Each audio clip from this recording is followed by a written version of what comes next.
और वो यही नेता हैं जिन्होंने कहा था कि हाँ मैं छाती ठोक के बोलता हूँ कि मैं पाकिस्तान जिंदाबाद बोलूँगा। तो यही जो हथियार रखा हुआ है, हम इसके अंडे नहीं छीलेंगे, ठोक देंगे। 1962 में जो हमारी हार हुई, उसमें नेहरू जी का हाथ ही नहीं था, पूरा शरीर था। कि राहुल गांधी कौन से बंजर से कम है क्या? उपजाऊ जमीन आदमी है वो, उपजाऊ व्यक्ति है राहुल बाबा।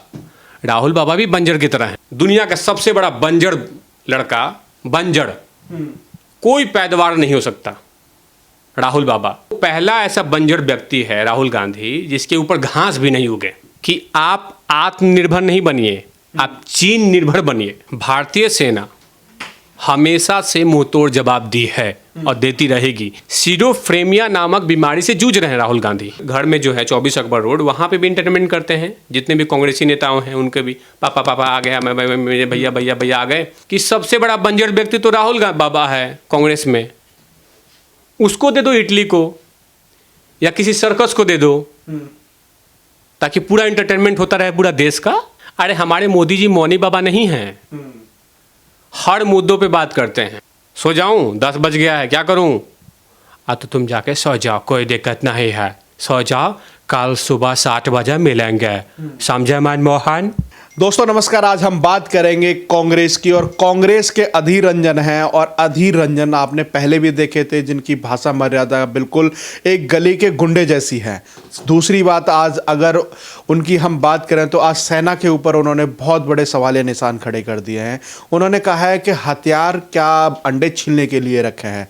अगर हम बात करें थोड़ा सा फ्लैशबैक की, जो 1962 का युद्ध हमने चाइना से लड़ा था, तो क्या कांग्रेस सरकार में जितने आज हथियार हैं उन्होंने पर्याप्त कराए थे हमारी सेना को? तो आज हम इस पर चर्चा में हमारे साथ आज वेद भैया हैं हमारे, इनसे बात करेंगे और ये किस नज़र से देखते हैं आज अधीर रंजन का ये बयान, और एक गली का जो छिचोरा टाइप का गुंडा होता है उस तरीके का एक सेना के ऊपर सवालिया निशान खड़े करते हैं।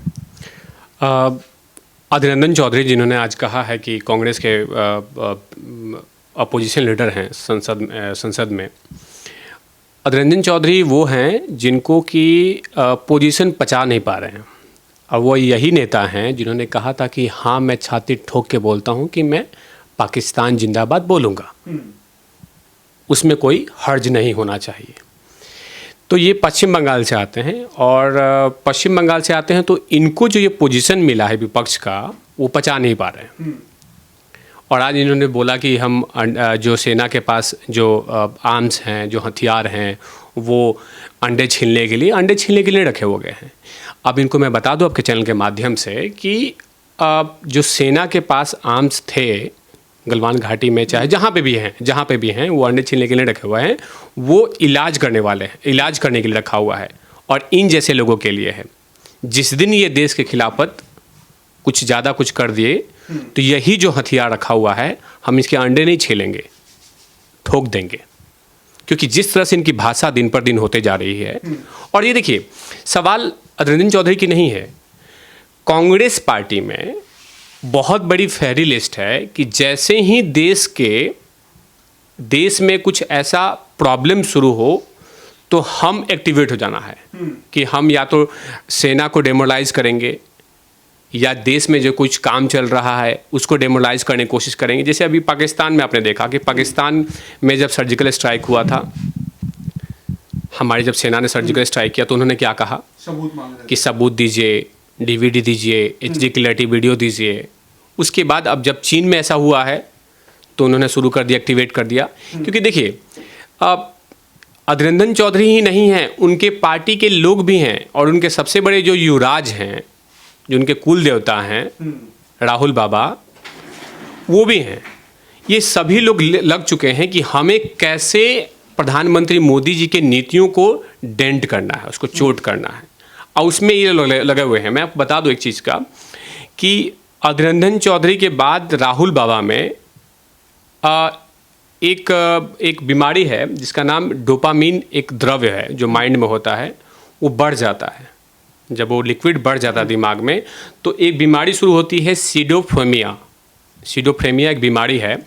वो बीमारी है कि हर बात को लेकर, एक ही बात को लेकर घुमा फिरा के वहीं पे आ जाना। वो राहुल बाबा कर रहे हैं आजकल।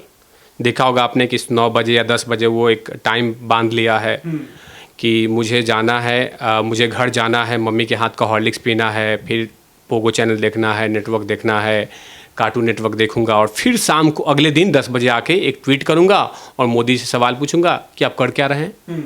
तो हम आपसे पूछते हैं कि आप क्या कर रहे थे 2008 में जब आप चीन में गए थे, जब आप अपनी मम्मी की गोद में बैठ के गए थे वहाँ पे, जब आपके रिमोट कंट्रोल प्रधानमंत्री गए थे मनमोहन सिंह, तो आपकी मम्मी भी गई थी साथ में, जो आपकी एक्टिंग प्रधानमंत्री थी, और वहाँ पे आपने एमओयू पे साइन किया था ना। उस एमओयू को बता दो आप क्या किए थे। अब तो बहुत बड़ा खुलासा होता हुआ नज़र आ रहा है कि एक तरफ प्रधानमंत्री हैं, वो जाते हैं साथ में एमओयू पे साइन राहुल गांधी करते हैं, फिर पैसा भी ये इनके द्वारा लिया जाता है चाइना से। तो फाउंडेशन में अगर इतना मोटी रकम आती है ना, तो अब क्या लगता है कि इसको लेकर के आज जो खुलासे हो रहे हैं, तरह तरह के खुलासे नज़र आ रहे हैं, इसीलिए ये चाइना की पक्षधर कर रहे हैं। अभी फ़िलहाल जो पता चला है कि अभी रविशंकर प्रसाद जी ने, जो हमारे कानून मंत्री हैं, उन्होंने अभी प्रेस कॉन्फ्रेंस करके बोला कि राजीव गांधी फाउंडेशन से इनको डोनेशन मिला था चीन एम्बेसी से, जो इंडिया में जो एम्बेसी है, उस एम्बेसी के थ्रू राजीव गांधी फाउंडेशन में पैसे डोनेट हुए थे 98 लाख रुपीज़, 98 लाख रुपीज़। तो उसमें जो था, उसमें जो राहुल बाबा और उनकी जो बहन हैं प्रियंका जी, वो प्रियंका गांधी, उसके बाद साथ में उनकी मम्मी, सब लोग उसमें मेंबर हैं उस फाउंडेशन के, और जो उसमें प्रधानमंत्री मनमोहन सिंह जी हैं वो भी थे उस मेंबर में, उसमें हेड हैं। तो देखिए, लोगों को समझना चाहिए कि चीन सिर्फ बाउंड्री वॉल से नहीं लड़ाई कर रही है, बाउंड्री से मार नहीं कर रही है। उसका प्लानिंग होता है कि आपके इंटरनल मामलों के इंटरनल लोगों को खरीदना के प्लान भी करता है। जैसे एग्जाम्पल, बिहार से कन्हैया कुमार आते हैं, जो वो कन्हैया कुमार है, वो भारत में रहकर चीन को सपोर्ट करता है, पाकिस्तान को सपोर्ट करता है। उसके बाद जो और भी बड़ी लिस्ट है, एग्जाम्पल आपको मैं बता दूं कि कांग्रेस में एक और हैं दिग्विजय सिंह, जिन्होंने बोला कि ऐसा मैं नहीं मानता, कि मैं नहीं विश्वास कर सकता कि चीन ने नहीं घुसा होगा। मैं जानता हूं कि चीन घुस गई है हमारी सीमा में।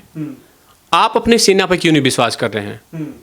कि आप बोल रहे हैं कि नहीं, मुझे पूरा विश्वास है कि चीन अंदर घुसा होगा, तो आप ये क्यों नहीं विश्वास कर रहे हैं कि मेरा सेना जो भारतीय सेना है, उनको धक्का मार के सीमा से बाहर किया होगा?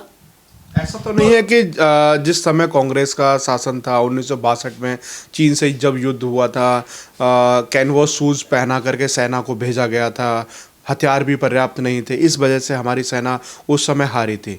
तो ये कांग्रेस की जो रणनीति थी या फिर उनके जो कार्य की वजह से ये हमने देखना पड़ा।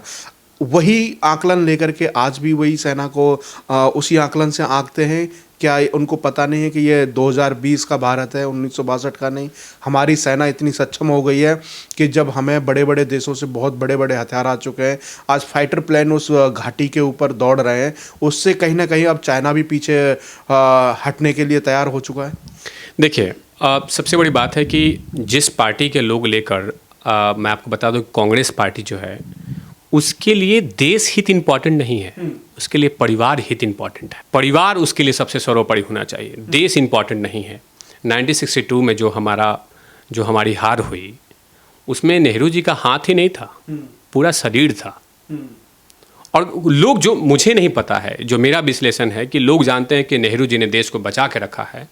वो जो हम पे थोपा गया है, ज़बरदस्ती हमारे मुंह में डाला जा रहा है, ज़बरदस्ती डाला गया था कि महात्मा गांधी आपके ये थे, बापू हमारे ये थे, जवाहरलाल नेहरू हमारे चाचा थे, उनके बर्थडे लेकिन बापू हम चाचा नेहरू बर्थडे मनाएंगे, बाल दिवस मनाएंगे।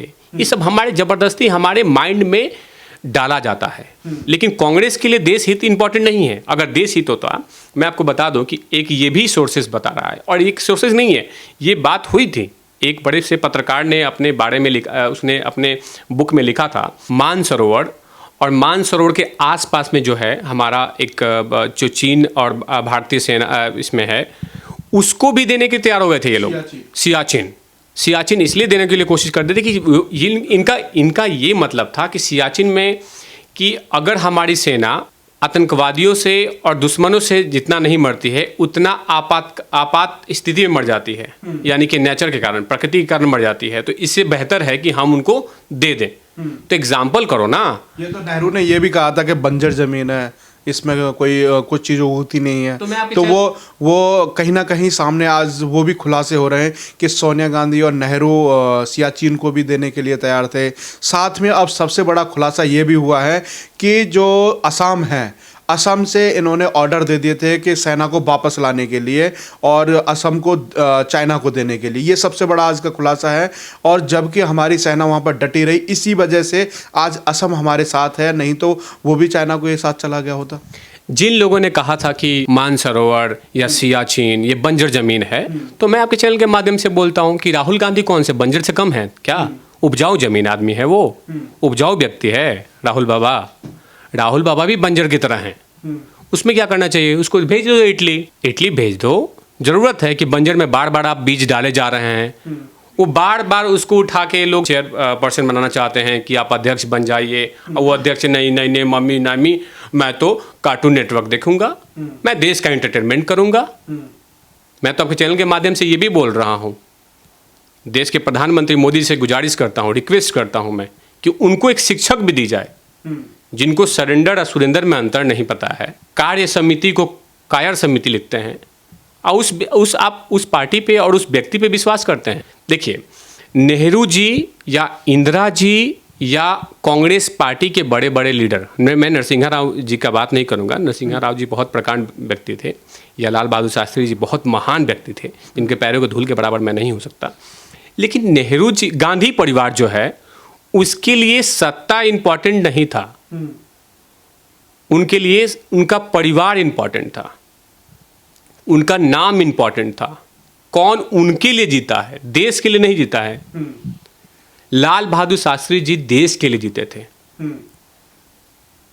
और मृत्यु का रहस्य इसीलिए रह गया। बिल्कुल, मैं उधर जाना नहीं चाहूंगा, लेकिन मैं आपको बता दूं कि लाल बहादुर शास्त्री जी, राजेंद्र प्रसाद पटेल साहब, ये देश के लिए जीते थे, इनके लिए देश सर्वोपरि था।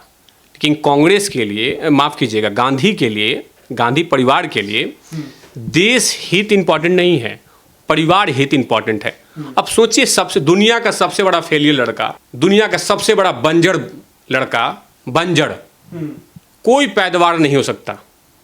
राहुल बाबा, हर अलग अलग बैटरी सेल निकाल के दोबारा उसको लॉन्च की जाती है और दोबारा वो फ्लॉप हो जाता है। वो पहला ऐसा मिसाइल है, पहला ऐसा बंजर भूमि है जिसमें कौन सी खाद नहीं डाला गया, अब पैदावार के नाम पे जीरो। वो पहला ऐसा बंजर व्यक्ति है राहुल गांधी जिसके ऊपर घास भी नहीं उगे। अच्छा, बंजर व्यक्ति आप कह रहे हैं, तो सबसे बड़ा एक और सवाल खड़ा होता है कि राहुल गांधी ने अभी एक ट्वीट करके कहा था कि हमारे सैनिक 20 मारे गए, और चीन अभी भी मोदी की तारीफ कर रहा है। सेना की तरफ से जो बयान आया था कि 43 लोगों की गर्दन मरोड़ करके, रीढ़ की हड्डी तोड़ करके जो चाइना के जो सैनिक थे उनको हमने खदेड़ करके भगाया, तो उस समय राहुल गांधी इस तरह का ट्वीट करते हैं। राहुल गांधी इस पे क्यों नहीं ट्वीट करते हैं कि 2008 में जो अपनी मम्मा के साथ गए थे, वो एक्टिंग प्रधानमंत्री जो थी सोनिया जी के साथ, वहाँ गए थे चीन में, और वहाँ पे एमयू पे साइन हुआ था कांग्रेस पार्टी का, और सीपीसी जो चाइनीज कम्युनिस्ट पार्टी है उस पे भी सीपीसी पे साइन हुआ था, एमयू पे। उस पे क्या साइन हुआ था कि हमारे संबंध इसलिए बेहतर हैं बिकॉज हम व्यापारिक संबंधों को लेकर चलेंगे। और इन्होंने, आपने ये भी पढ़ा होगा, आप तो प्रकांड पत्रकार हैं, आपने ये भी पढ़ा होगा कि वहाँ के जो इंडिया के बिजनेसमैन हैं उनको जानबूझ के बोला गया कि आप आत्मनिर्भर नहीं बनिए, आप चीन निर्भर बनिए, चीन पे ऊपर में आप रहिए। और वहाँ से स्टार्ट किया गया कि चाइनीज सामानों को देना। इन्होंने मीटिंग किया था राहुल गांधी ने बहुत सारे बिजनेसमैन के साथ कि आप चीनी प्रोडक्ट को लॉन्च कीजिए, चीनी प्रोडक्ट को लेके जाइए। और आज हमें बोला जा रहा है कि हम गलत हैं। और रही बात सेना के बारे में, भारतीय सेना हमेशा से मुंहतोड़ जवाब दी है और देती रहेगी। जब तक देश के प्रधानमंत्री मोदी जी हैं तब तक। और आप कहीं से भी, आप तो बहुत बड़े पत्रकार हैं, आप तो हमेशा रिसर्च करते रहते होंगे, आपको तो पता होगा कि कहीं पे भी आपको लगा है कि हमारी भारतीय सेना ने 2 कदम पीछे हुआ हो, या कहीं बैठ गया हो, या कोई जवाब नहीं देता हो? कहीं नहीं।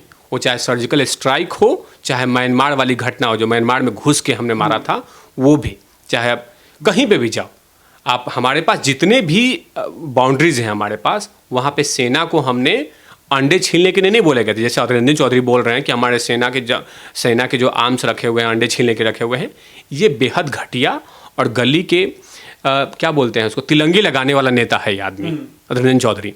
और मैं आता हूँ राहुल बाबा पे। राहुल बाबा जैसे आदमी को मैं आपके चैनल के माध्यम से बोल रहा हूँ कि मुझे ज्ञान नहीं दे और ना ही मेरे मोदी जी को ज्ञान दे, खुद अपने गिरवान में झांके और अपना इलाज कराए। क्योंकि सीडोफ्रेमिया नामक बीमारी से जूझ रहे हैं राहुल गांधी, ये आपके चैनल के माध्यम से बोल दूँ। वो बीमारी ऐसी है कि देखिए, क्यों बीमारी के बारे में बोल रहा हूँ। कुछ दिन पहले आपने देखा होगा इस देश को धारावाहिक कौन से दे रहे थे, राफेल राफेल राफेल राफेल। जब भी घूम के आए, मामा राफेल घोटाला, फिर सो जाए, मामा राफेल घोटाला हुआ है, फिर एक कोई बोले कि नहीं हुआ है, फिर एक दिन बाद मामा राफेल घोटाला हुआ है। तो ये वही है, सीडोफ्रेमिया नामक एक बीमारी है जो कहीं से भी घूम के आएगा और उसी पॉइंट पे रुक जाएगा। अब जैसे आजकल क्या हुआ है, इनके पूरा कांटा घूमता घूमता घूमता घूमता आता है। जैसे हॉर्लिक्स पीते हैं, बॉर्नविटा, उसके बाद कार्टून नेटवर्क फिर सोते हैं, फिर पबजी खेलते हैं, फिर उसको घूम घाम के फिर आते हैं और 10 बजे आके 10 बजे सुबह में या 9 बजे सुबह में फट से ट्वीट कर दिया और फिर जाके सो गए। अब बताइए, सुरेंदर और सरेंदर में सरेंडर में सुरेंदर लिख दिया, सुरेंद्र मोदी, सुरेंद्र मोदी। तो क्या किया, पूरे देश को इंटरटेनमेंट। ये अपने घर में जो है 24 अकबर रोड, वहाँ पे भी इंटरटेनमेंट करते हैं। जितने भी कांग्रेसी नेताओं हैं उनके भी, पापा पापा आ गया, मेरे भैया भैया भैया आ गए, और फिर जाके ट्वीट पे देते हैं कि इंटरटेनमेंट। पूरे देश का इन्होंने ठेका ले रखा राहुल बाबा ने कि मैं आपको इंटरटेनमेंट देता रहूँगा। और मैं आपको बोल दूँ, जिस तरह से नेहरू जी ने बोला था कि ये ज़मीन बंजर है उसको दे दो, वो ज़मीन बंजर है इसको दे दो, तो मैं आपके चैनल के माध्यम से बोलता हूँ सोनिया जी को कि सबसे बड़ा बंजर व्यक्ति तो राहुल बाबा है कांग्रेस में, उसको दे दो इटली को या किसी सर्कस को दे दो, ताकि पूरा इंटरटेनमेंट होता रहे पूरा देश का। कभी पटना, कभी बिहार, कभी झारखंड, कहीं कहीं जाते रहे अपने सर्कस में, आप पैसा भी मिलेगा। इस तरह से हरकतें करना, जब पता है कि जब 2 देशों में वैचारिक मतभेद हैं, उस समय अपने देश के पक्ष में ना बोलकर चीन के पक्ष में बोला जा रहा है कि वो घुस गया, वो इतना घुस गया। मैं तो विश्वास नहीं कर सकता। सेटेलाइट तो हो सकता है मोदी जी भी चुरा लिए होंगे, ऐसी सी बातें बोली जा रही है। मोदी जी आप कहाँ छुप के बैठे हुए? मोदी जी कहाँ छुप के बैठे हुए हैं? मोदी जी का तो वही है 7 RCR, लोक कल्याण मार्ग, वहाँ जाके मिल लो आप। मना किया है मोदी जी ने आपको मिलने के लिए। इन्होंने बोला था, ट्वीट किया था राहुल बाबा ने, मोदी जी आप कहाँ छुपे थे, कहाँ छुप के बैठे हुए हैं, आप मौन क्यों हैं, आप कुछ बोलते क्यों नहीं हैं? अरे हमारे मोदी जी मौनी बाबा नहीं हैं, हर मुद्दों पे बात करते हैं। अगर बात हम मौनी बाबा की ही करें तो उनके भी ट्वीट आए थे, जो 10 साल शासन किया उस समय तो बोले नहीं, अब कहीं ना कहीं सलाह देने लगे थे नरेंद्र मोदी जी को। इसका जवाब अच्छी तरह से नहीं दिया तो इसके परिणाम बहुत गलत होंगे। अब देखिए, मौनी बाबा के बारे में बता दूं, मनमोहन सिंह जी क्या बोलेंगे। जो आदमी किसी से परमिशन लेके बाथरूम नहीं जा सकता है, वो आदमी मोदी को क्या ज्ञान देगा? आपको पता, आप तो पत्रकारिता कब से कर रहे होंगे, आपको पता है कि क्या नाम है, मनमोहन सिंह जी सोनिया गांधी से पूछ के जाते होंगे कि मैं जा रहा हूँ सोने, सो जाऊँ, 10 बज गया है, क्या करूँ? तो तुम जाके सो जाओ, कोई दिक्कत नहीं है, सो जाओ, कल सुबह 7 बजे मिलेंगे, समझे मनमोहन? यही सोनिया गांधी जी बोलती है ना। वो क्या ज्ञान देंगे? वो क्या ज्ञान देंगे? जो आदमी विदेश दौरे से पहले जाके माथा चूमता हो, चौखट चूमता हो 24 अकबर रोड का, वो क्या मोदी जी को ज्ञान देगा और देश के नीतियों के लिए बोलेंगे? हाँ, हमें विश्वास है, हमें बहुत सम्मान है कि आप बहुत प्रकांड इकोनॉमिक्स रह चुके हैं, हमें विश्वास है। लेकिन उसका क्या फ़ायदा क्या है कि दूसरे का चौखट चूम के आप काम कर रहे हैं।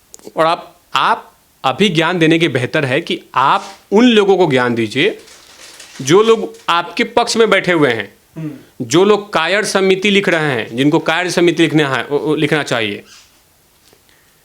और आप अपने गड़ीवान में झांकिए। और आज तो रविशंकर प्रसाद ने बोल दिया, टॉपिक दिया है कि राजीव गांधी फाउंडेशन में 98 लाख रुपीस जो आया है चाइना एम्बेसी से, वो कैसे आया है और क्यों आएगा। मुझे कोई व्यक्ति आएगा और पैसा दे के चला जाएगा, मुझे पता ही नहीं चलेगा। क्यों देगा मुझे पैसा?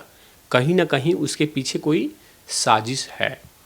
अब बात करें हम, जैसा कि जेपी नड्डा ने भी एक ट्वीट करके कहा था कि एक वंश की वजह से जो आज भारत एक दंश झेल रहा है, और उसी के कारण आज ये जो चाइना के साथ जो तनावपूर्ण माहौल देखने को मिल रहा है वो इस परिवार के कारण है। और विपक्ष में बैठने का मतलब ये नहीं होता है कि एक वंश ही इस तरह की बातें करे। और भी तो हमारे देश के अंदर विपक्ष है, जैसे मायावती हैं, ममता बनर्जी हैं। कहीं ना कहीं आज देश का माहौल ऐसा बना तो उन्होंने कहीं ना कहीं केंद्र सरकार का समर्थन भी किया, उनके साथ भी खड़े हैं। एक वंश है वही विरोध कर रहा है, ऐसा क्यों? देखिए, मैंने आपको बोला क्या अभी कि माँ बेटों की जो सरकार चल रही है, माँ बेटों की जो शासन चल रहा है, जो कांग्रेसियों के कुल देवता हैं और कुल देवी हैं, ये राहुल बाबा, सोनिया गांधी जी हैं। और इन लोगों ने ठेका ले रखा है कि जैसे कोई देश पे आपातकालीन होगा, जैसे पाकिस्तान कुछ करेगा तो हम पाकिस्तान की तरफ से खेलेंगे। भाई डिसाइड कर लिया इन्होंने। देश माने मोदी जी के खिलाफत जो भी कुछ काम होगा, खिलाफत, तो हम मोदी जी की तरफ से नहीं खेलेंगे, हम फट से उसके अपोजिशन में खेलेंगे। जैसे कोरोना, मोदी जी को लोगों बोला कि कोरोना में फेलियर हो गया मोदी जी कुछ नहीं कर सकते हैं, मोदी जी कुछ नहीं कर रहे हैं, मोदी जी तो सो रहे हैं, मौन हो चुके हैं, बोलते नहीं हैं। और मोदी जी ने आत्मनिर्भर बना दिया कि एक दिन में 3 से 4 लाख पीपी किट बन रहे हैं, मास्क बन रहे हैं, सैनिटाइजर बन रहे हैं, वेंटिलेटर बन रहे हैं। और हमें बोला जाता है कि हम काम नहीं कर रहे हैं। और सही में मैं बता दूं आपको कि राहुल गांधी और सोनिया गांधी जितने भी पूरे भारत में जितने भी कुरीतियां हैं, उनके ये कुल देवी देवता हैं। अब बताता हूं कैसे। जैसे अभी इन्होंने बोला कि गलवान घाटी के बारे में बोल रहे थे कि हम किस पे विश्वास करें, हम सैटेलाइट पे विश्वास करें, अपने भारतीय सेना पे विश्वास करें, या चीन पे विश्वास करें, या ग्लोबल टाइम्स, जो ग्लोबल टाइम्स है चीन का, उस पे विश्वास करें। आप किसी पे विश्वास मत करिए, जो आपके सरकार जवाब दे रहा है चीन को, उस पे विश्वास कीजिए ना। बिल्कुल। आप उस पे क्यों नहीं विश्वास कर रहे हैं? आप तो विश्वास कर रहे हैं ग्लोबल टाइम्स के जो भी न्यूज छपती है उस पर आप विश्वास कर रहे हैं, जो वो दिखाता है वो आप दिख रहे हैं। चीन पे विश्वास कर रहे हैं जहां पे डेमोक्रेसी है ही नहीं, वो जो बोलता है वो आप देखते हैं। और उसके बिहाफ पे आप प्रधानमंत्री मोदी से फाइट करते हैं। आपको तो सीखना चाहिए नेपाल से कि नेपाल में 2 पार्टियां हैं, कम्युनिस्ट पार्टी और कांग्रेस पार्टी। नेपाल कांग्रेस पार्टी है और नेपाल कम्युनिस्ट पार्टी है। कम्युनिस्ट पार्टी सब चीन का सपोर्ट कर रहा है, और नेपाल कांग्रेस नेपाल के लोगों के लिए लड़ रही है। और यहाँ पे देखिए कि यहाँ पे जो कांग्रेस है, इंडिया भारतीय कांग्रेस, वो चीन के लिए लड़ रही है, चीन के साथ के लिए लड़ रही है। और जो भारत में है उसके लिए उनकी लड़ाई नहीं लड़ रही है। तो यही मानसिकता देखनी होगी कि वहाँ नेपाल कांग्रेस नेपाल के लोगों के लिए लड़ रही है और चीन के खिलाफ बोल रही है। और यहाँ पे भारतीय कांग्रेस चीन के लिए मोदी जी से लड़ रही है कि आप क्यों नहीं कुछ कर रहे हैं, आप क्यों नहीं ये सब कुछ कर रहे हैं। तो ये है भारतीय कांग्रेस जो है, हमारे भारत में कांग्रेस है, और सोनिया गांधी और राहुल गांधी जी का जो ये गठबंधन चल रहा है वो उस पर से है ये।